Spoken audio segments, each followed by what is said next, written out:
Սա ինչի մեսիջ է, որ բոլոր նրանք, ովքեր որ իրենց ֆինանսական միջոցներով, իրենց ռեսուրսների միջոցով,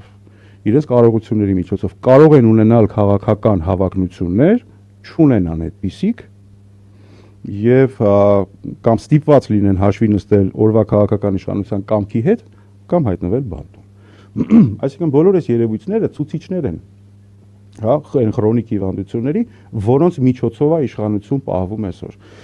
Ես նայում եի ձեր գնահատականները, թե ինչու չի արձանագրվում այս երևույթը, ինչու դրան համարժեք ազդեցություն կամ համարժեք արձագանք չի տրվում եւ այլն, կարծում եմ դրա մասին կխոսենք։ Բայց դա էլ է վտանգավոր այս իշխանության համար եւ այս իշխանությունը դրա դեմ էլ է աշխատում, որովհետեւ իշխանության կորուստը կարող է լինել շատ արագ, երբ որ դու իշխանության վերահսկողության մեկ թիզ անգամ բաց թողես եւ այդ վակումը լրացնի ոչ թե իշխանությունը իր ռեպրեսիայով, այլ նրանք, ովքեր որ այդ վակումը կլրացնեն իրենց ձայնով, իրենց հնարավորություններով։